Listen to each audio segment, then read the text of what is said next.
તારીખ 6/12/1992 ભરૂચના સાધના વિદ્યાલયમાં સ્વામી આનંદ તીર્થની પુણ્ય સ્મૃતિમાં વિજ્ઞાન ખંડના ઉદ્ઘાટન પ્રસંગે સ્વામી સચ્ચિદાનંદજી પરમહંસ ભક્તિ નિકેતન આશ્રમ પેટલા દંતાલી વાળાએ આપેલું પ્રવચન.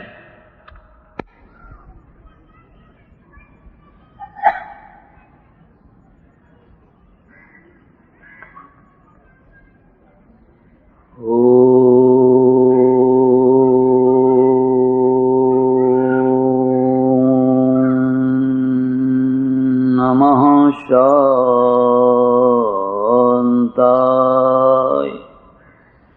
તેજસે.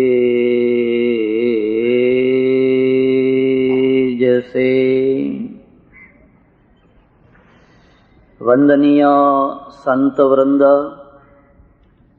સાધના વિદ્યામંડળના પ્રમુખશ્રી, મંત્રીશ્રી અને બીજા એમના સહયોગી ભાઈઓ, સાધના વિદ્યાલયના આચાર્યશ્રી અને ઉપાચાર્યશ્રીઓ, આ વિભાગના ધારાસભ્યશ્રી, સજ્જનો, બહેનો અને બાળકો, જ્ઞાનની બે ભૂમિકાઓ છે. જેમ માણસની બે ભૂમિકા છે. એક માણસ એવો હોય જેની વંશ પરંપરા ચાલે, એક માણસ એવો હોય જેનો વંશ અટકી જાય. એમ જ્ઞાન છે, એની વંશ પરંપરા ચાલે વિજ્ઞાનના દ્વારા, અને જો વિજ્ઞાન રૂપી સંતાન એને ન જન્મે તો જ્ઞાન વૃદ્ધ થઈને મરી જાય. એક બીજી વાત યાદ રાખજો, પ્રત્યેક જ્ઞાનના પૂર્વ રૂપમાં અજ્ઞાન હોય છે. અજ્ઞાન દુઃખદાયી નથી. અજ્ઞાનથી ડરશો નહીં. અજ્ઞાન તો જ્ઞાનની ભૂમિકા તૈયાર કરે છે. જો અજ્ઞાન ન હોત તો આ બાળકો અહીં ભણવા ના આવ્યા હોત. જો અજ્ઞાન ન હોત તો આચાર્યો વધુ ભણવાની પેરવી ન કરતા હોત. અજ્ઞાન આપણને જ્ઞાન માટેની પ્રેરણા આપે છે. જ્ઞાન પ્રાપ્ત કરો, જ્ઞાન પ્રાપ્ત કરો, જ્ઞાન પ્રાપ્ત કરો. દુઃખદાયી શું છે? ભ્રાંત જ્ઞાન, ભ્રમ જ્ઞાન. અજ્ઞાન ભૂંડું નથી, ભ્રાંતિ ભૂંડી છે. અજ્ઞાનનું નિવારણ શક્ય છે, આ ભ્રમનું નિવારણ બહુ કઠિન છે. એમાં પણ ભ્રમ જ્યારે પ્રમાણિત થઈને બેસે, ધર્મનું રૂપ લઈને બેસે, અધ્યાત્મનું રૂપ લઈને બેસે, પછી એનું નિવારણ કરવું બહુ કઠિન છે. તમે સાંભળ્યું હશે, સિદ્ધપુરમાં રુદ્રમાળ બાંધવામાં આવ્યો. એક જ્યોતિષીએ મુહૂર્ત કાઢી આપેલું અને પછી કહેવામાં આવ્યું કે અત્યારે જે ખૂંટી મારવામાં આવી છે બરાબર શેષનાગના માથા ઉપર છે. પ્રલય કાળમાં પણ આ રુદ્રમાળ પડશે નહીં, એટલી એની મજબૂતાઈ રહેશે. રાત પડી, રાજાને શંકા થઈ, ખરેખર આ ખૂંટી નાગના માથા ઉપર આવી છે ખરી? એને જઈને રાત્રે જઈને ખૂંટી હચમચાવી, અંદરથી લોહી નીકળ્યું. એને ખાતરી થઈ કે હા હા બરાબર, એમ કે ખૂંટી શેષનાગના માથા ઉપર જ આવેલી છે. જલ્દી જલ્દી પાછી મૂકી, પણ ત્યાં સુધીમાં શેષનાગ ફરી ગયો. પૂંછડાની માથાની જગ્યાએ પૂંછડું આવી ગયું, એટલે રુદ્રમાળ પડી ગયો. આ ભ્રમ જ્ઞાન છે, અજ્ઞાન નથી. આ ભ્રમ જ્ઞાન છે. એટલી વારમાં શેષનાગનું માથું ફરી જાય અને પૂંછડું આવી જાય તો બાકીની ધરતીનું થાય શું? અજ્ઞાન તર્કને સહન કરે છે, અજ્ઞાન યુક્તિને સહન કરે છે. બ્રહ્મ જ્ઞાન યુક્તિને સહન નથી કરતું. તમારે આ માનવું જ પડશે, આ જ સાચું છે, આવું માનવું જ પડશે. બ્રહ્મ જ્ઞાન જેટલું દુઃખદાયી છે એટલું અજ્ઞાન નથી. એક બીજી વાત, કોઈ એવો વ્યક્તિ નથી જેમાં કોઈને કોઈ પ્રકારના અજ્ઞાનનું અસ્તિત્વ ના હોય. આઈન્સ્ટાઈન જેવો મોટામાં મોટો બુદ્ધિશાળી માણસ હોય એ અણુ વિજ્ઞાન તો જાણી શકે, રીંગણાનું શાક બનાવતા એને ના આવડે. આઈન્સ્ટાઈને એમ કહેવામાં આવે કે તમે જરા રીંગણાનું શાક બનાવો તો કદાચ એ ના બનાવી શકે. પ્રત્યેક વ્યક્તિ કોઈને કોઈ પ્રકારનું એની પાસે અજ્ઞાન હોય જ છે. એટલું જ નહીં, હું એથી વધારે તમને વાત કરું, જેમ જેમ માણસનું જ્ઞાનનું ક્ષેત્ર મોટું થતું જાય એમ એમ અજ્ઞાનનું ક્ષેત્ર મોટું થતું જાય. જ્ઞાનની સાથે અજ્ઞાનનું ક્ષેત્ર વ્યાપક બને છે. એક સામાન્ય આદિવાસી માણસ છે, જંગલમાં રહેનારો માણસ છે, એને સૂર્ય સંબંધી અજ્ઞાન નથી, ઇલેક્ટ્રોનિકનું અજ્ઞાન નથી, એને ખબર જ નથી, કારણ કે એની ક્ષિતિજો નાની છે. જે ધરતી ઉપર ઊભો છે એની ક્ષિતિજો બહુ નાની છે. જે પર્વત ઉપર ચડ્યો છે એની ક્ષિતિજ મોટી થઈ જાય છે, અને જે ઊંચે વિમાનમાં ઉડે છે એની ક્ષિતિજો એથી મોટી થઈ જાય છે. જેમ જેમ માણસ વધુ જાણતો થાય એમ એમ એને ખબર પડે કે હજુ ઘણું જાણવાનું બાકી છે અને ઘણી વસ્તુઓ હું જાણતો નથી. એટલે અમારે ત્યાં એક બહુ સુંદર મજાની વાત છે, ભરતુરીએ લખેલું છે. જ્યારે હું બહુ થોડું જાણતો હતો ત્યારે મને એક જ્ઞાનનો નિશો ચડ્યો હતો. એટલો જ્ઞાનનો નિશો ચડ્યો હતો, મને એમ જ લાગતું હતું કે હું જ જ્ઞાની છું. પણ જ્યારે હું વિદ્વાનોની પાસે ગયો અને એમનું જ્ઞાન મેં જોયું, જ્વર ઇવ મદો મે વ્યપગતઃ, તો જેમ તાવ ઉતરી જાય એમ મારો તાવ ઉતરી ગયો. ઓહો, આટલા મોટા વિદ્વાનો, આટલા મોટા જ્ઞાનીઓ, અને એ જ્ઞાનીઓની આગળ હું કંઈ નથી. એક બીજી વાત, જ્ઞાનની પવિત્રતા અજ્ઞાનની સ્વીકૃતિમાં હોય છે. તમારી પાસે કેટલું જ્ઞાન છે એ લોકોને બોલવા દો, તમારી પાસે કેટલું અજ્ઞાન છે એ તમે બોલો. જો ઉલટું કરશો, તમારી પાસે કેટલું જ્ઞાન છે એ તમે બોલવા લાગશો, તો લોકો પછી તમારા પાસે કેટલું અજ્ઞાન છે એ બોલવા લાગશે. એટલે સોક્રેટિસ માટે એમ કહેવાય છે કે એને જયારે પૂછવામાં આવ્યું કે તું બહુ મોટો જ્ઞાની છે, એને કહ્યું હા, હું બહુ મોટો જ્ઞાની છું.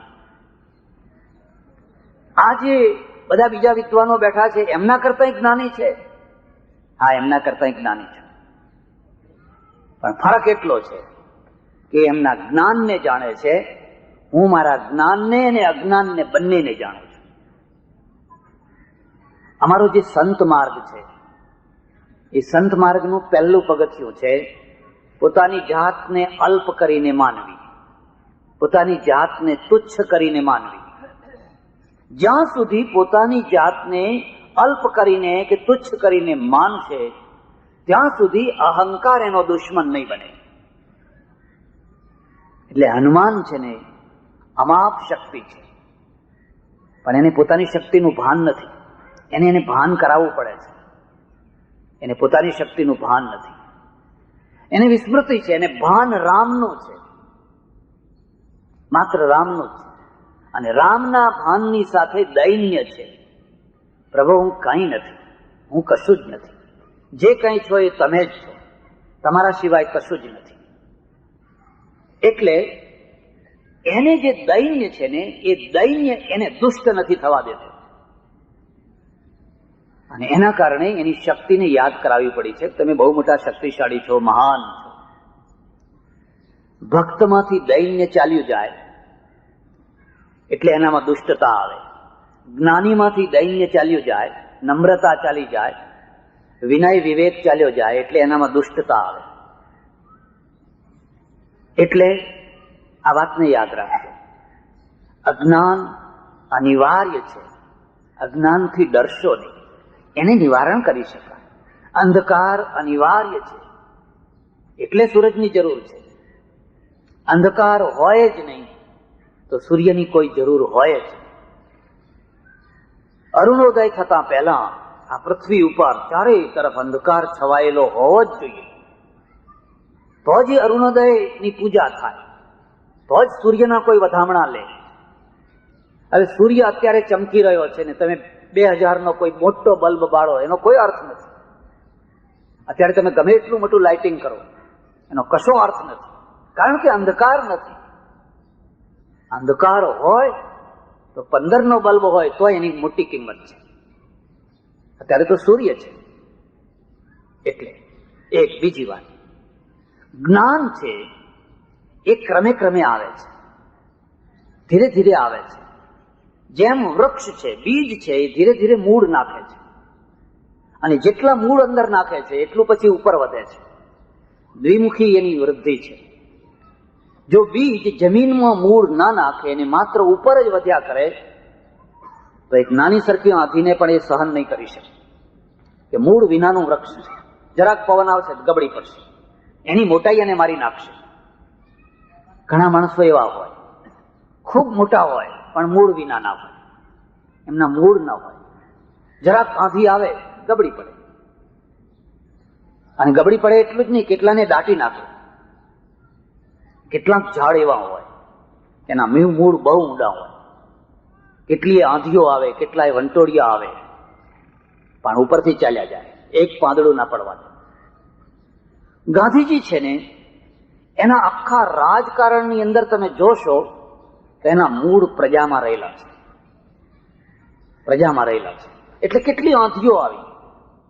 જો તમને ખબર હોય, કરાંચીમાં જયારે સંમેલન ભરાયું કોંગ્રેસનું, એ જ વખતે ભગતસિંહને ફાંસી દેવાનો જજમેન્ટ આવેલું, અને આખા દેશમાં એક બહુ મોટી ઉથલપાથલ થાય એવો જુવાળ આવી ગયો. લોકોએ દબાણ કર્યું, ભગતસિંહને ફાંસી ના મળે એવું દબાણ કરો તમે ગવર્નર ઉપર. ગાંધીજીએ કહેલું, હું નહીં દબાણ કરું, મારો સિદ્ધાંત છે અહિંસાનો, અને ભગતસિંહે હિંસા કરી છે, એ છૂટી જાય તો મને હું રાજી થઈશ, પણ હું એ માટે પ્રયત્ન નહીં કરું. અને પ્રજા ઉશ્કેરી ગયેલી, એટલી ઉશ્કેરી ગયેલી કે કરાંચીમાં જયારે એમની ટ્રેન પહોંચી ત્યારે ડબ્બાથી બહાર નહીં નીકળવા દીધેલા, એટલા પથરા મારેલા લોકોએ. એ પથ્થરમારાના વચ્ચે આ માણસ ડબ્બામાં બેઠો બેઠો વેંટીઓ કાંતો કાંતો, સ્થિત પ્રજ્ઞસ્ય કા ભાષા સમાધિસ્થસ્ય કેશવ સ્થિતધિ કિમ પ્રભાષેત કિમાસીત વ્રજેત કિમ. જે સ્થિત પ્રજ્ઞ એના લક્ષણો એ ગીતાના ગાયા જાય અને રેંટીઓ કાંતે જાય. આંધી ચાલી ગઈ, આંધી આવી પણ ચાલી ગઈ, કારણ કે ઝાડના મૂળ હતા, એ મૂળ વિનાનું ઝાડ નતું. રાજકારણમાં 3 પ્રકારના માણસો હોય છે. મારે વિષયાંતર નથી કરવું, પણ હું તમને કહું છું, 3 પ્રકારના માણસો હોય છે. એક એવા માણસો હોય છે કે જેને જે ગમલા જેવા હોય, આ ગમલો જ કહો છે, કુંડા જેવા, બહુ સરસ છોડ છે, બહુ સુંદર છે, અને ફૂલ આવે, દેખાવ હોય, બધું હોય, પણ તમે જ્યાં ધારો ત્યાં ઉપાડીને મૂકી શકો. અહીં મૂકો, પણ મૂકો, તમારી ઈચ્છા થાય ત્યાં ઉપાડીને તમે ગોઠવી શકો. તમે અર્થ સમજ્યા? તમારા ઘરની શોભા વધારે, તમારા દીવાનખાનાની શોભા વધારે, એના મૂળ જમીનમાં નથી. એક બીજો એવો હોય કે પેલી એક અમરવેલ આવે છે, જોઈશ તમે, વાડ ઉપર, ઝાડ ઉપર, એના મૂળ ના હોય, પણ જેના ઉપર ચડે એને ચૂસતી જાય. જોઈશ? હે? પીડી આવે, એ અમરવેલ જેવા હોય, એ જેના ઉપર ચડે એને ચૂસ્યા રાખે, એના મૂળ ના હોય, ચૂસ્યા જ રાખે. જો એ વાડ ઉપર હોય વાડને સૂકવી નાખે, જો ઝાડ ઉપર ચડે તો ઝાડને સૂકવી નાખે, જો દેશ ઉપર ચડે તો દેશને. મને ખબર નથી કે અત્યારે અમરવેલો કેટલી છે, ખ્યાલ નથી, એ તો હવે રિસર્ચનો વિષય છે. એક અમરવેલ જેવા રાજકારણીઓ હોય, તમે એને કોઈ જગ્યાએ બેસાડો, બસ ચૂસવાનું જ કામ. અને નિગમનો અધ્યક્ષ બનાવો, ફલાણું બનાવો, કા કરો, તે કરો, એને ગટર વિભાગ સોંપો તો એમાંથી એ કઈ ને કઈ ચૂસવાનું. એ અમરવેલની જગ્યાએ છે. એક ત્રીજો રાજકારણી હોય જે મૂળ વાળો હોય, અને નિષ્ઠાના મૂળ એ નિષ્ઠા છે, બહુ મૂળે ગયેલા છે, અને જેને પેઢીઓથી સેવા કરતો આવ્યો છે. અને મેરુ રે ડગે જેના મન ના ડગે રે પાનબાઈ, મરને ભાંગી પડે ભરમાંડ, વિપત્યું પડે તોય વણસે નહીં પાનબાઈ, એ હરિગુરુના પરમાણ ગંગા સતી. ગાંધીજી રાજકારણમાં પડ્યા, વલ્લભભાઈ રાજકારણમાં પડ્યા, એ જમાનામાં કેટલા લોકો રાજકારણમાં પડ્યા, પણ ના એ કુંડા બન્યા, ના એ અમરવેલ બન્યા, એક ઝાડ બન્યા, એક વૃક્ષ બન્યા. પણ એ ચર્ચા નથી કરવી, વિષયાંતર થઈ જાય. મારે જે વાત કહેવાની છે એ છે કે આ જ્ઞાન છે, એ જ્ઞાન સતત આગળ જો સંતાન આપે તો એનું નામ, એ સંતાનનું નામ વિજ્ઞાન છે. કોઈ પણ વિજ્ઞાન જ્ઞાનના માતા પિતાના દ્વારા જન્મતું હોય છે. અને વિજ્ઞાન એને કહેવાય જેના ઉપર પૂર્ણ વિરામ ના મુકાય, એને વિજ્ઞાન કહેવાય. જેના ઉપર કદી પૂર્ણ વિરામ ના મુકાય. અને પૂર્ણ વિરામ જો તમે મૂકી દો તો તમારું મગજ મરી જાય, પ્રજાનું મગજ મરી જાય. પ્રજાનું મગજ મરી જાય એટલે દેશ મરી જાય. આપણા દેશની દુર્દશા થવાનું એક આ કારણ છે. આજે પશ્ચિમ આખી દુનિયા ઉપર જો છવાઈ ગયું હોય તો એનું એક જ કારણ છે કે એને કોઈ બાબત ઉપર પૂર્ણ વિરામ નથી મૂક્યું. રિસર્ચ રિસર્ચ રિસર્ચ રિસર્ચ, એવું કોઈ ક્ષેત્ર નથી જેનું વિજ્ઞાન ન હોય. આત્માનું ક્ષેત્ર છે, આત્મવિજ્ઞાન પણ છે, તો આપણે પૂર્ણ વિરામ મૂકી દઈએ. પરલોકનું વિજ્ઞાન છે. તમે અંતરિક્ષમાં જાઓ, જુઓ, તપાસ કરો. પેલા બધા સ્વર્ગ ને નરક લખ્યા છે, કોઈ જગ્યાએ છે? આજે ઉપર પછી બધા જે રોકેટો વગેરે જાય છે, એ બધા જઈને આવ્યા હોય, એમને પૂછો તમે ચંદ્રલોકમાં જઈને આવ્યા તો ચંદ્રલોકમાં કેવા માણસો છે, શું કરે છે, કેમનું છે? તમે એ વિજ્ઞાનને મેળવો. યાદ રાખજો, ધર્મ જ્યારે જ્ઞાન વિનાનો થાય ત્યારે ચેતના ખોઈ બેસે, અને ધર્મ જ્યારે વિજ્ઞાન વિનાનો થાય ત્યારે અંધશ્રદ્ધાળુ બને. વિજ્ઞાન અને અંધશ્રદ્ધા સાથે રહી શકે નહીં. પરસ્પરમાં વિરોધ ન હોય તો એ ધર્મ વિજ્ઞાન સાથે પણ રહી શકે. ધર્મ ઇક્વલ સત્ય, સત્ય ઇક્વલ વિજ્ઞાન. તો તમારો ધર્મ, સત્ય અને વિજ્ઞાન આ ત્રણેય એક સાથે રહી શકે. પણ વિજ્ઞાન વિનાનો ધર્મ બને એટલે અંધશ્રદ્ધા આવવાની જ. અંધશ્રદ્ધાને તમે રોકી નહીં શકો. અને જ્ઞાન વિનાનો ધર્મ આવે એટલે જનૂન આવવાનું, ઉશ્કેરાટ આવવાનું. જે ધર્મ શાંતિ આપે, જે ધર્મ દયા આપે, જે ધર્મ ક્ષમા આપે, જે ધર્મ ઉદારતા આપે, એ જ ધર્મ જો જ્ઞાન એને જ્ઞાનથી મુક્ત કરી નાખો તો એ તો નર્યું જનૂન થઈ જશે, ત્રાહી ત્રાહી કરી નાખશે. એટલે ભગવદ્ ગીતામાં વારંવાર લખ્યું છે, જ્ઞાન વિજ્ઞાન તૃપ્તાત્મા કૂટસ્થો વિજિતેન્દ્રિય યુક્ત ઇત્યુચ્યતે યોગી સમલોષ્ટાસ્મ કાંચન. યોગી કોને કહેવાય? એટલે કૃષ્ણે એની વ્યાખ્યા કરી છે. જ્ઞાન વિજ્ઞાન તૃપ્તાત્મા, જેના આત્માની તૃપ્તિ થઈ છે. શાના દ્વારા? જ્ઞાન અને વિજ્ઞાનના દ્વારા.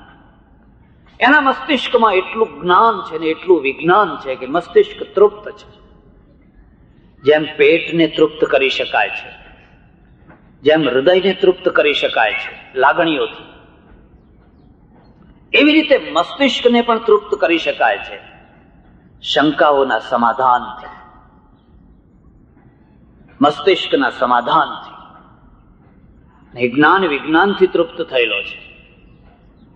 એટલે આપેલી વાત યાદ રાખજો. આજે આપણે વિજ્ઞાન ખંડનું ઉદ્ઘાટન કરવાનું છે. અને મને એ વાત ગમી, બે કારણે ગમી. એક તો વિજ્ઞાન ખંડનું ઉદ્ઘાટન છે, અને બીજું મારા પરમ મિત્ર, એમની સ્મૃતિમાં સ્વામી આનંદ તીર્થજી મહારાજ, એમની પુણ્ય સ્મૃતિમાં સાધના વિદ્યાલયની અંદર આ એક સારું કામ થઈ રહ્યું છે. બે વાતો મને ગમી. ત્યારે આપણા ત્યાં થયું શું આપણા ત્યાં એક સમયે જ્ઞાન અને વિજ્ઞાન ભરપૂર હતું. હું તમને સલાહ આપું છું, તમે ઉપનિષદો વાંચજો, ખાસ કરીને એકાદશ ઉપનિષદો વાંચજો. એકાદશ ઉપનિષદોમાં તમને 2-3 વાતો મળશે. એક તો કોઈ જગ્યાએ ગ્રંથ પ્રામાણ્ય નથી, કોઈ જગ્યાએ ગ્રંથ પ્રામાણ્ય નથી. ચાલો આ વાતમાં વેદમાં શું લખ્યું છે, ફલાણામાં શું લખ્યું છે, ફલાણામાં શું લખ્યું છે, બુદ્ધિ પ્રામાણ્ય છે. વિજ્ઞાન બુદ્ધિ પ્રામાણ્ય છે. વિજ્ઞાનનું સત્ય એ પ્રયોગશાળાનું સત્ય છે અને સાર્વજનિક છે. તમે કરો, તમને છૂટ છે, લો આવો પ્રયોગ કરો, પ્રયોગ કરવાની છૂટ છે. હું કાશીમાં હતો, મને જે પંડિતજી વેદાંત ભણાવતા, બહુ મોટા વિદ્વાન, એટલા મોટા વિદ્વાન કે આખા ભારતમાં 3 કે 4 વિદ્વાનો એમની કક્ષા ના આવે, એટલા મોટા ધુરંધર વિદ્વાન. પણ બહારની દુનિયાથી બિલકુલ બેખબર. દુનિયા ક્યાં ચાલે છે એની કોઈ ગતાગમ નહીં, કશી ખબર નહીં. મેં એમને કહ્યું, ગુરુજી, આ રશિયા વાળાએ રોકેટ ચંદ્રલોકમાં ઉતાર્યું. રશિયાનું રોકેટ ત્યારે ચંદ્રલોકમાં પહેલું ઉતરેલું. મને કે સબ झूठ है, कभी इसको सच्चा नहीं मानना, ये तो कलयुगी वेद है, कभी पढ़ना नहीं अखबार पेपर. આ પેપર છે ને કલયુગી વેદ છે, એને કદી વાંચશો નહીં. મેં કહ્યું ના ના, ચંદ્રલોકમાં રોકેટ ઉતરી ગયું અને કે हो ही नहीं सकता है, अभी दक्षिणायन चलता है. અમારે તો એવું લખ્યું છે કે જ્યારે ચંદ્રલોકમાં જવું હોય તો ઉત્તરાયણમાં જઈ શકાય, એટલે ભીષ્મ પિતામાં નહીં 6 મહિના, દક્ષિણાયનમાં ના જઈ શકાય. દક્ષિણાયનમાં રસ્તો બંધ થઈ જાય. પેલું ચક્ર હોય, રથનું ચક્ર, એમાં જે કાણું છે એવો એક રસ્તો છે, એ દક્ષિણાયનમાં બંધ. મને કે દેખો અભી દક્ષિણાયન चलता है और अभी वो छिद्र जो है बंद है, तो कोई जाएगा तो कैसे जाएगा. હું એમનો ચહેરો જ જોયા કરું છું. આટલો મોટો વિદ્વાન, આટલો મોટો વિદ્વાન, પણ એને દુનિયાની ગતાગમ નથી. પોતાની ખબર છે, પોતા જે છે એની ખબર છે, એ લીટીઓ બરાબર છે. આને તમે શું કહેશો? આને અજ્ઞાન નહીં કહેવાનું, આને બ્રહ્મ જ્ઞાન કહેવાનું. એની નિવૃત્તિ ના કરી શકાય. એક સાયન્સના વિદ્યાર્થીની નિવૃત્તિ કરી શકાય, કારણ કે એની પાસે અજ્ઞાન છે, એ અજ્ઞાન દૂર કરવા આવ્યો છે. એ તો મને સલાહ આપે છે કે દેખો, એ કભી પડના નહીં, એ સબ झूठ है. અને આ માસ્ટર બીબુ છે, એ માસ્ટર બીબાના દ્વારા હજારો કમ્પોઝ થયેલા કાગળો તૈયાર થવાના છે. આ માસ્ટર બીબુ છે. એક બીજા મહાત્મા મળ્યા, માંડવીમાં રહું, પ્રવચનો ચાલે, લોબીમાં બેઠેલો, સવારના પરમાં બાઈ છે, ઝાડુ લગાવ્યા આવા ચોકમાં, અને ઝાડુ લગાવતી લગાવતી બાઈ એના વૃદ્ધ મહારાજને પૂછે છે કે હે મહારાજ, મેં એવું સાંભળ્યું છે કે આ લોકો ચંદ્રલોક સુધી પહોંચ્યા, તે ખરી વાત છે? એમણે પછી કહ્યું હા ખરી વાત છે. તે ત્યાં જઈને શું લઈ આવ્યા? કે મટોડું લાવ્યા. મટોડું. પેલી બાઈ કહે છે કે મટોડું તો અહીં ઘણું પડ્યું હતું. એમ કે મટોડું લેવા છે એટલે કે મટોડું તો અહીં ઘણું પડ્યું છે. મહારાજ સમાધાન કરે છે, તું સમજે નહીં. એમ કે એ મટોડું ચંદ્રલોકનું ઠંડુ હોય, એટલે કોઈને ગરમી થઈ હોય, માથું દુખતું હોય, એની દવા કરવા લાયા છે. કોઈ આપણે તો ચૂપચાપ બેસીને સાંભળ્યા જ કરવાનું છે. હા કે હવે સમજણ પડી. આને તમે શું કહેશો? આ અજ્ઞાન નથી. અજ્ઞાન તો બહુ સારું, એનું નિવારણ કરી શકાય. આ બ્રહ્મ જ્ઞાન છે. ઉપનિષદો તમે જોજો, એમાં 2-3 વાતો ખાસ છે, એની તમારો સુવર્ણ યુગ છે. પહેલી વાત તો એ છે કે કોઈ ગ્રંથ પ્રામાણ્ય નથી. યાજ્ઞવલ્ક જનકના ત્યાં વિવાદ કરે છે. ગાર્ગી જેવી સ્ત્રી એને ચેલેન્જ આપી શકે છે. કોઈ પણ માણસને ચેલેન્જ આપી શકે છે. ઋષિઓ પરસ્પરમાં મળે છે, પણ કોઈ ઋષિ એવો દાવો નથી કરતો કે હું જે બોલું છું એ વેદનું બોલું છું, હું જે બોલું છું એ ગીતાનું બોલું છું, હું જે બોલું છું એ ફલાણા પુસ્તકનું બોલું છું. બિલકુલ. એ કહે છે આ મારો મત છે. અને પેલો સામે ચેલેન્જ આપે છે. વચકનું ઋષિની દીકરી ગાર્ગી છે, એની સભા વચ્ચે ઊભી થઈને ચેલેન્જ આપે છે યાજ્ઞવલ્ક જેવા સમર્થ ઋષિને. એટલે એનો અર્થ એવો છે કે તમે કોઈ પણ જ્ઞાનીને ચેલેન્જ કરી શકો છો. બુદ્ધિ પ્રામાણ્ય છે. એનું પરિણામ એ આવ્યું કે તમારે ત્યાં કોઈ સલમાન રશ્દી જેવો પ્રસંગ ન થયો. ફાંસીએ ચડાવો, આપ આમ બોલ્યો માટે ફાંસીએ ચડાવો એવો કોઈ પ્રસંગ ઉભો ન થયો. બોલી શકો છો, ઉઠો, બોલો, તમને બોલવાની છૂટ છે. બુદ્ધને બોલવાની છૂટ છે, મહાવીરને બોલવાની છૂટ છે, ચારવાકને બોલવાની છૂટ છે, રજનીશને બોલવાની છૂટ છે. જેને જે બોલવું હોય એને બોલવાની છૂટ છે. આ તમારી ઉદારતા છે. એક આ વાત છે. બીજી વાત, સમર્થમાં સમર્થ ઋષિ કહી દે છે કે આટલું હું જાણું છું, આથી વધારે નથી જાણતો, આથી વધારે હું નથી જાણતો. આથી વધારે જો તમારે જાણવું હોય તો પેલા ઋષિ પાસે જાઓ. પેલા ઋષિ પાસે જાય છે, એ કહે છે હું આટલું જાણું છું. આથી વધારે જાણવું હોય તો પેલા ઋષિ પાસે જાઓ. પ્રત્યેક વ્યક્તિને પોતાની અલ્પતાનું ભાન છે, અલ્પતાનો સ્વીકાર છે. એક પ્રસંગ તો એટલો ગજબનો પ્રસંગ છે. એક બહુ મોટા સમર્થ ઋષિ પાસે રાજા જાય છે અને રાજા જઈને કહે છે મારે બ્રહ્મ વિદ્યા ભણવી છે, મને બ્રહ્મ વિદ્યા ભણાવો. ઋષિ કહે છે હું બ્રહ્મ વિદ્યા નથી જાણતો. તું કહે તો નક્ષત્ર વિદ્યા ભણાવું, ધનુર્વિદ્યા ભણાવું, ફલાણી વિદ્યા ભણાવું, ફલાણી વિદ્યા ભણાવું, પણ હું બ્રહ્મ વિદ્યા નથી જાણતો. હું બ્રહ્મ વિદ્યા ભણવા ક્યાં જાઉં? રાજાએ કહ્યું તારા રાજ્યમાં એક ખેડૂત છે, એ ખેડૂત બ્રહ્મ વિદ્યા જાણે છે, એની પાસે તું જા. એનું નામ રૈક્વ છે. તમે ઉપનિષદો વાંચો, એનું નામ રૈક્વ છે. રાજા ઘેર આવ્યો અને બીજા દિવસે ખોરતો ખોરતો ખોરતો પેલા રૈક્વના ત્યાં પહોંચ્યો.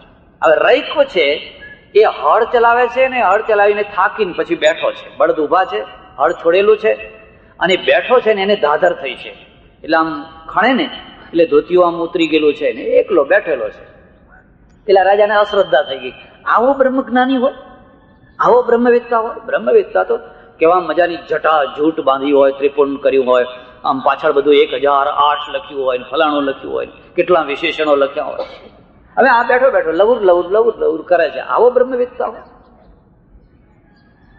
યાદ રાખજો, દર્શન અને પ્રદર્શન આ બે વસ્તુઓ છે. દર્શન અને પ્રદર્શન. પ્રદર્શનમાં દર્શન નથી હોતું અને દર્શનમાં પ્રદર્શન નથી હોતું. જેની દૃષ્ટિ ઉઘડી હોય એના માટે દર્શન છે અને જેની દૃષ્ટિ ન ઉઘડી હોય એના માટે પ્રદર્શન છે. હમણાં થોડા 5-7-10 દિવસ પહેલા જ હું કચ્છમાં ગયો. અમારા એક ઓળખીતા મહારાજને ત્યાં ઉતર્યો, રામાનંદી સાધુ. મને એમણે વાત કરી, એ અમારે આ ગામમાં દૂર પણ ઝોપડામાં ભરવાડો રહે છે.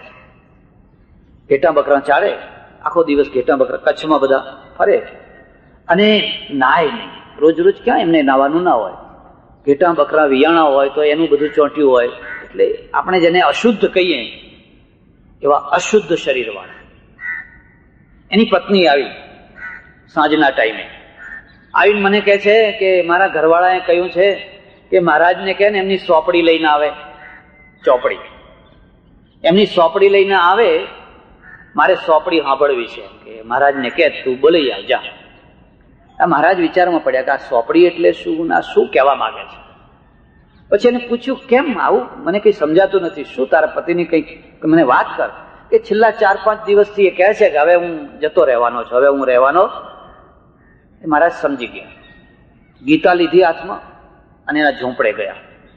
તો બેઠો બેઠો ચલમ પીવે. ચલમ પીવે કે આવો મહારાજ બેસો, તમારી સોપડી સંભળાવો એમ. એટલે મેં તો ગીતા વાંચવાની શરૂ કરી અને એ ચલમ ફૂંકતો જાય ને ગીતા સાંભળતો જાય.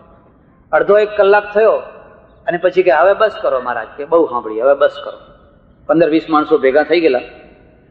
એ ઉભો થયો અને બધાને પગે લાગ્યો. બોલ્યું ચાલ્યું માફ કરજો, હવે હું જઉં છું.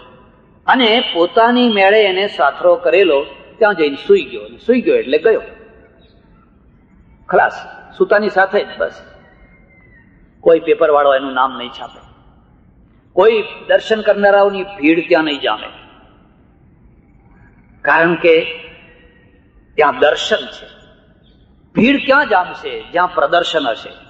7 કલાકે નંબર આવે છે, આવવા દો, પ્રદર્શન જોવું છે. 7 કલાક લોકો ઉભા રહેશે અને પ્રદર્શનમાં જોઈને પછી હસીને બહાર આવશે કે ઠીક હતું, હવે હતું એમ કે ઠીક હતું. કારણ કે દ્રષ્ટિ ઉઘડી નથી. આ દ્રષ્ટિ વિનાના લોકો છે. પેલો ભરવાડ એના ઝૂંપડામાં એકલો અલવિદા કહી અને આ કોઈ દાડો પોતાની જાત આગળ 1008 નથી લખતો, હિમાલયનો યોગી નથી લખતો, યોગી રાજ નથી લખતો. એ તો બિચારો સામાન્ય માણસ છે. મેં કહ્યું શું વાત કરો છો? મને કે હા, મારી નજરે હું તો આશ્ચર્યચકિત થઈ ગયો. પેલો મહારાજ કે આવજો, પોતાની મેળે જઈને સુઈ ગયો. આખો દાડો ઘેટા બકરા ચરાવીને આવેલો. બે વાતો યાદ રાખજો. જો તમારે કંઈક મેળવવું છે તો દ્રષ્ટિને કેળવજો, તો તમને દર્શન થશે. જો દ્રષ્ટિને મીચી દેશો તો પ્રદર્શન ભોગી થઈ જશો. પછી જ્યાં પ્રદર્શન હશે ત્યાં દોડશો. આ બહેનો તમારે જોયા કરવાની, જયારે જુઓ ત્યારે દોડતી જ હોય, હાથમાં ચોખા લઈ અને દોડતી જ હોય. ક્યાં પણ હવે બસ કરો, તમારા ઘરથી મોટું કોઈ તીરથ નથી. તમારા ઘરમાં જે શાંતિ મળશે એ દુનિયાની કોઈ જગ્યાએ તમને શાંતિ મળવાની નથી. હરિદ્વાર જાઓ કે હિમાલય જાઓ, 2-4 દિવસ સારું લાગે, અને 2-4 દિવસ પછી તમારું ઘર એ જ મોટું તીરથ છે. અને તમારા ઘરમાં બેઠેલા જે માણસો છે ને એ જ સાચા દેવ છે. એમને કંઈક શીરો ખવડાવો, એમને બાળ ભોગ આપો, એમને કંઈક રાજભોગ કોઈ દાડો કરીને ખવડાવો. શા માટે દોડા દોડી કરો છો? દોડનારને નથી મળતું, બેસનારને મળે છે. દોડનાર તો ભટકીને, હું ભટકીને થાક્યો. મને મારા અનુભવોની વાત કરતા. એટલા માટે મેં લોકોને જણાવ્યું બસ કરો, હવે ભટકવાનું બંધ કરો. પેલા રાજા ગયો ને એને અશ્રદ્ધા થઈ ગઈ. અશ્રદ્ધા થઈ એટલે મોઢું ચડાવી દીધું. અને પેલો છે ને એ તો તત્વવેત્તા છે. જે પોથા વાંચે ને એ પંડિત કહેવાય, જે ચહેરા વાંચે એ સંત કહેવાય, અને જે હૃદય વાંચે એ ઋષિ કહેવાય.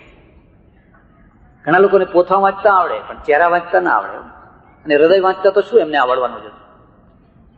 કેટલીક વાર એવું બને કે ચહેરો હસતો હોય ને હૃદય રોતું હોય, હૃદય હસતું હોય ને ઉપરથી ચહેરો રોતો હોય. સાસુ મરી ગયા હોય ને એ બહુ એવું રોતી હોય, એમ છાની રાખવી પડે, પણ અંદર હસતી હોય. સારું થયું, એમ કે સારું થયું. હૃદય હસે છે ને ઉપરથી રડે છે. અને જે ઉપરથી રડતો હોય ને એને બહુ જલ્દી છાનો ના રાખી શકાય. એને જલ્દી છાનો ના રાખી શકાય. જે ઊંઘેલો હોય એને બહુ જલ્દી જગાડી શકાય, પણ જે જાગતો ઊંઘ્યો હોય એને જગાડી ના શકાય. કારણ કે એ તો જાગતો છે, એ તમને બૂમો પડાવવાનો જ છે. એટલે પેલા રાજાને અશ્રદ્ધા થઈ ગઈ. આવા બ્રહ્મવેત્તા હોય. એને ગયો હવે, અને પેલો ઋષિ હૃદય વાંચી ગયો, પેલો રાઈખવ, અને કહ્યું કે મને બ્રહ્મ વિદ્યા ભણાવો. ભલોય ન થયો, ભૂંડોય ન થયો, અને મણની ગાળ ચોપડાવી દીધી. કોને? પેલા રાઈખવે, રાજાને. રાઈખવ પ્રજા છે, ખેડૂત છે, પણ મણની ગાળ સંભળાવી. અહહારે ત્વા શુદ્ર, એ શુદ્ર તું મારી પાસે બ્રહ્મ વિદ્યા ભણવા આવ્યો છે? ને પેલો ઉભો થઈને ચાલતો થઈ. મારું અપમાન કર્યું. હું આ દેશનો રાજા, અને રાજાને આવકાર ના આપ્યો, બેસાડ્યો ને ઉપરથી અપમાન કર્યું. પાછો પેલા ઋષિ પાસે ગયો. અરે એ તો ગાંડા જેવો માણસ છે, તમે મને ક્યાં મોકલી દીધો? એને આવકારે ના આપ્યો ને મને બેસવાનું ના કહ્યું. ઋષિ કહે છે ના, ખોટી વાત છે. ભૂલ એની નથી, ભૂલ તારી છે. તારે વિદ્યાર્થી થઈને જવાનું છે, રાજા થઈને જવાનું નથી. જો તું વિદ્યાર્થી થઈને જાય, ગાય છે ને એ દૂધ ક્યારે આપે? જયારે પારો મૂકે. પારો મૂકે પછી દૂધ પવાલી ભરી આપે. કોયલ ક્યારે ગાય? જયારે એની કળી ખીલે ત્યારે પછી ગાય. પણ તમે એને પાંજરામાં પૂરીને ગોદા મારો, ગાય ગા ગા, તો કોયલ ના ગાય. કોઈ સંગીતકાર હોય, સરસ મજાનું ગળું હોય, પણ એટલું યાદ રાખજો, આ બધા કલાકારો, સંગીતકારો મૂડી હોય છે. મૂડીઓ, એમનો મૂડ આવે તો આખી રાત ગાય, અને જો મૂડ બગડ્યો તો ખલાસ, એને ગોદા મારીને ના ગવડાવાય. એમ કોઈ ગુરુ પાસેથી, આચાર્ય પાસેથી વિદ્યા લેવી હોય તો એની આંતરડીને ઠારવાની, એને પ્રસન્ન કરવાની. પછી પારો મૂકે, દૂધ લઈ લો, વિદ્યારૂપી દૂધ જેટલું જોઈએ એટલું. પણ તમે ઘૃણા કરીને જાઓ, તિરસ્કાર કરીને જાઓ, રૂવાબ કરતા જાઓ, અને પછી ઈચ્છા રાખો હા ટ્યુશન વાળો કદાચ કરી આપે. ટ્યુશન વાળા તો એમ કે હવે રૂવાબ કરે કે ભલા, આપણે તો ટ્યુશન સાથે કામ છે ને. ટ્યુશન વાળાની વાત જુદી છે, આ કોઈ ટ્યુશનની વાત નથી. આ તો એને પ્રસન્ન કરો. એટલે ભગવદ્ ગીતામાં લખવું પડ્યું, ઇદંતેના તપસ્કાય ના ભક્તાય કદાચન નચા શુશ્રુષવે વાચ્યમ નચમા યોભ્ય સૂયત. અર્જુન, જે શુશ્રુષા ના કરતો હોય, જે શ્રદ્ધાળુ ના હોય, એને આ વિદ્યા આપતો તો જોજે. બીજી વાર રાજા ગયો. હવે સમિત પાણી થઈને ગયો. હવે નમ્રતાથી, વિનયથી, વિવેકથી. યાદ રાખજો, એક માધ્યમ હોય છે, અને માધ્યમ છે ને એની બહુ મોટી મહત્તા છે. તમારે છોકરાને સુધારવો છે, ગાળો બોલવાથી નહીં સુધરે. માધ્યમ બનો. એને માં શું કે સવારે, જો બેટા, હા, તારા બાપુને પગે લાગો, તારા બાપુને પગે લાગો. પગે લાગી નિશાળે જા. માં માધ્યમ બની. એટલે છોકરો એના બાપને પગે લાગશે. પછી બાપ શું કે છે, તારી માને પગે લાગો બેટા. જો માને પગે લગાય. જો રામ છે ને રોજ માને પગે લાગતા હતા. હવે માં એમ કે મને પગે લાગ, અને બાપ એમ કે મને પગે લાગ, તો છોકરો પગે ના લાગે. માં બાપને પગે લગાડે છે, અને બાપ છે એ માને પગે લગાડે છે. આ માધ્યમ છે. સંસ્થા ચલાવવી છે ને, એક માધ્યમ જોઈએ. આપનારા ઘણા છે, પણ વચ્ચેનું એક માધ્યમ, અને માધ્યમ કુશળ માધ્યમ જોઈએ, નહીં તો પાછું બધું બગાડી નાખે. એટલે કુશળ માધ્યમ હોય એનું નામ કાર્યકર્તા. એ માધ્યમ બને. ઝઘડા થયા છે ને ઘરમાં, ઝઘડા, એક વચ્ચે એક માધ્યમ જોઈએ. આ માધ્યમ છે ને એ ધારે તો એ ઝઘડાને શાંત કરી શકે, અને ધારે તો 2 લાકડા વધારે નાખી આવે. કરો હોળી, ભડકા કરો. માધ્યમની બહુ મોટી મહિમા છે. એટલે ઉપનિષદો જે છે એ ઉપનિષદોમાં તમે જોશો તો પોતાના અજ્ઞાનની, પોતાની અલ્પતાની સ્વીકૃતિ છે. હું આટલું નથી જાણતો. 2 વાતો છે. અને ત્રીજી વાત છે, ઉપનિષદોમાં જ્ઞાન છે, મત નથી. હોય તો મને બતાવજો. જ્ઞાન છે, વિજ્ઞાન છે, પણ મત નથી. મતમાં દુરાગ્રહ હોય. આ માનવું જ પડશે, આ જ સાચું છે. ત્યારે તો ખુલ્લા મનથી બધું સ્વીકાર કરવા તૈયાર છે. કાળ વીત્યો, ઉપનિષદનો સમય પૂરો થયો, અને આપણે ત્યાં નવો યુગ આવ્યો. નવા યુગમાં શું થયું? ગ્રંથ પ્રામાણ્ય, વ્યક્તિ પ્રામાણ્ય. આ વ્યક્તિ કે એ જ સાચું છે, અમારા ગુરુએ કહ્યું એ જ સાચું છે. વચ્ચે એક બીજી વાત કહી દઉં. ઉપનિષદોમાં ગુરુવાદ નથી, આચાર્યવાદ છે. અને ગુરુવાદમાં અને આચાર્યવાદમાં બહુ મોટું અંતર છે. એટલે માતૃદેવો ભવ, પિતૃદેવો ભવ, અતિથિ દેવો ભવ, આચાર્ય દેવો. ને આચાર્ય કોણ છે? જે એકડાથી માંડીને MA સુધી ભણાવે એ આચાર્ય. ભણાવે એ આચાર્ય. પોતાના બાળકની માફક રાખી અને એને ભણાવે, વિદ્યા આપે. એટલે ગુરુકુલમાં, ઋષિકુલમાં જે ભણાવે એ આચાર્ય છે. અને આચાર્યની મહિમા એ છે કે જયારે વિદ્યાર્થીને વિદાય કરે ત્યારે આચાર્યને કહે છે, યાન્યસ્માકમ સુચરિતાની તાન્યેવ ત્વયોપાસ્યાની નો ઇતરા. તું 12 વર્ષ સુધી અમારી પાસે રહ્યો, અમારા જે સારા આચરણો હોય એના અનુકરણ તું કરજે. નો ઇતરાણી. અમારા જે સ્ખલનો હોય, અમારી જે ભૂલો હોય, અમારી જે કુટેવો હોય એનું અનુકરણ તું ના કરીશ. આ આચાર્યવાદ છે. આચાર્ય પણ જાણે છે કે હું માણસ છું અને મારામાં કઈ કુટેવ હોય, એટલે પેલા વિદ્યાર્થીને સાવધાન કરે છે, અમારી કુટેવનું અનુકરણ ના કરીશ. આચાર્યવાદ છે. ગુરુવાદ છે જ નહીં. પછી ગુરુવાદ આવ્યો. ગુરુવાદમાં શું થયું? કંઠી પહેરાવે એ ગુરુ, કાન ફૂંકે એ ગુરુ, ગાદી ઉપર બેસે એ ગુરુ. પરંપરાથી એક ગાદી ઉપર બેસે, અને પછી મારો છોકરો, મારો શિષ્ય કાયમ માટે ગુરુ થાય, અને તમારા છોકરા કાયમ માટે ચેલા થાય. દક્ષિણા આપો ને રાજી થો, કાન ફૂંકાવો ને દક્ષિણા આપો. આમાં ભણવા ભણાવવાની કોઈ વાત જ નથી. ગુરુ જ ભણેલા નથી. મેં એવા ઘણા ગુરુ જોયા છે, એમના શિષ્યો હજારો નહીં લાખો છે. કેટલા? હજારો નહીં લાખો છે, પણ ગુરુ ભણેલા નથી. અને ભણેલા ના હોવા છતાં પૂર્ણ છે. એ જરા એમ નથી કહેતા કે હું અધૂરો છું. પૂર્ણ છે બિલકુલ. એ કોઈ દાડો એમ ના કહે કે મને આટલું નથી આવડતું પણ એ ભણવા જાઓ, એવું ના કહે. શેષમ ક્રોધે ન પૂરે. જેનો જવાબ ના આપી શકાય એને ક્રોધ કરીને દબાઈ દેવાનો. બેસ બેસ, તને શું ખબર પડે? તું કોણ પૂછનારો? એકવાર એક બહુ મોટા ગુરુ મને મળ્યા. પછી મને કહે, પ્રત્યાહારનો અર્થ જાણો છો? યોગ સૂત્રમાં આવે છે, યમ, નિયમ, આસન, પ્રાણાયામ, પ્રત્યાહાર, ધારણા, ધ્યાન અને સમાધિ. અષ્ટાંગ યોગ. એમાં પ્રત્યાહાર શબ્દ આવ્યો. મને કે પ્રત્યાહારનો અર્થ જાણો છો? મેં કહ્યું, ભાઈ વિક્ષેપ થાય છે, બેસી જાઓ. મેં કહ્યું, આ જે ઇન્દ્રિયો છે ને એ સતત બહાર ને બહાર દોડ્યા કરે છે, એને પ્રતિ પાછી લાવી અને એનું આહરણ કરવાનું, એનું નામ પ્રત્યાહાર. ત્યારે મને કે કશું આવડતું જ નથી તમને તો. મેં કહું ભલે ત્યારે તમે કહો. મને કે જમ્યા પછી જે ઓડકાર આવે ને એનું નામ પ્રત્યાહાર. શું કરવું કહો? આ હજારોના ગુરુ નથી, લાખોના ગુરુ છે. મને કે આપણે જમીએ અને જમ્યા પછી જે ઓડકાર આવે એનું નામ પ્રત્યાહાર. કહો હવે આ પ્રત્યાહાર. આ ગુરુવાદ છે, પેલો આચાર્યવાદ છે. આચાર્યવાદમાં વિજ્ઞાનને તક છે, જ્ઞાનને તક છે. ગુરુવાદમાં વિજ્ઞાનને જ્ઞાનને તક નથી. અમે કહ્યું એ માની જ લેવાનું. પશ્ચિમ કેમ આગળ વધ્યું? વિજ્ઞાનના કારણે. અને પશ્ચિમમાં વિજ્ઞાન આવ્યું કેવી રીતે? તમને નવી લાગશે કે ઉત્ક્રાંતિ, ક્રાંતિ હંમેશા ઊંચી જગ્યાએથી આવતી હોય છે, નીચી જગ્યાએથી નહીં. મજૂરોનું શોષણ થતું હોય, મજૂર પોતે પોતાનું શોષણ નહીં અટકાવી શકે. એ અટકાવનારો કાર્લ માર્ક્સ છે ને, એ સંભ્રાંત કુટુંબમાં જન્મેલો. મજૂરને તો ખબર જ નથી કે મારું શોષણ શું છે, કે એને અટકાવાય કેવી રીતે, એને ખબર જ નથી. વિધવાઓ હોય ને, વિધવાઓના ઉપર જે ત્રાસ થતો હોય, વિધવાઓ કશું નહીં કરી શકે. એ વિધવાઓની લડત કોઈ રાજા રામમોહન રાય આપશે, કાં તો કોઈ નર્મદ આપશે, કોઈ કરવે આપશે, કે કોઈ ગાંધી આપશે, કે દયાનંદ સરસ્વતી આપશે. વિધવાઓ નહીં કરી શકે. કન્યાને દૂધ પીતી કરાતી હોય, કે જે કંઈ અપલક્ષણો હોય, જેનું થાય છે એ તો બિચારા ઠેઠ નીચે રસાતળમાં પડેલા છે. એ કદી પોતાના માટે કશું નહીં કરી શકે. એ ઉપરથી જ થતું હોય છે, ઉપરમાંથી જ આવતું હોય છે.